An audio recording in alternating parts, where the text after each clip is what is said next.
ဟုတ်ပြီကျွန်တော်တို့ပင်လေးတွေတော့ဆွဲပြီးသွားပြီဒီမှာဘာတစ်ခုရှိလဲဆိုတော့ကျွန်တော်တို့ပင်ရဲ့ display name တွေကရှိနေပါတယ်ကျွန်တော်တို့အတူကောင်လေးပြန်ပြောင်းပါမယ်ကျွန်တော်ကားတဲ့ဆန်းစင်းရေဒီကောင်ကို CSA လို့ပေးလိုက်ပါမယ် okay ဟော output 1 output 2 supply board တွေဒီကောင်ကို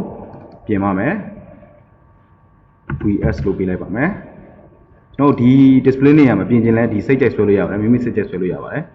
နော်ဒီကောင်ကို VS လို့ပြင်လိုက်မယ် VSS okay ဒီကောင်ကို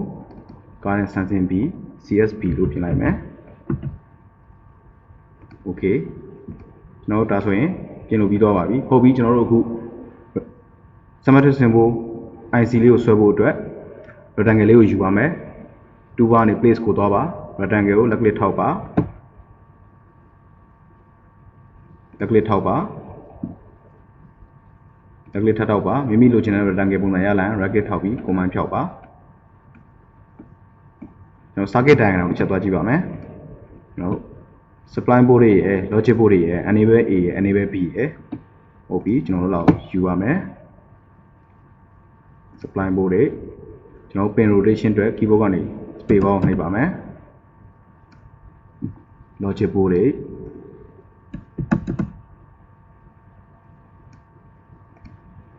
enable A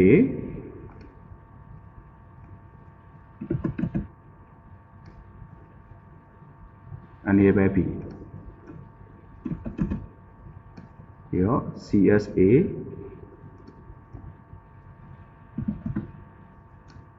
CSB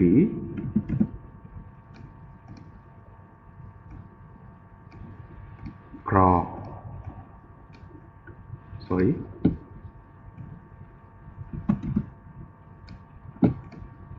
circuit diagram ကိုချက်ကြည့်ပါမယ် input 1 input 2 input 3 input 4 output 1 output 2 output 3 output 4ဟုတ်ပြီဆွဲပါနေရာချပါမယ် input 1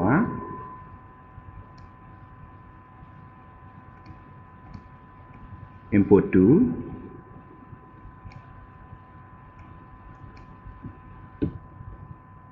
input 3 input 4 sorry output 1 output 2 output 3 output 4ဟုတ်ပြီဒါဆိုရင်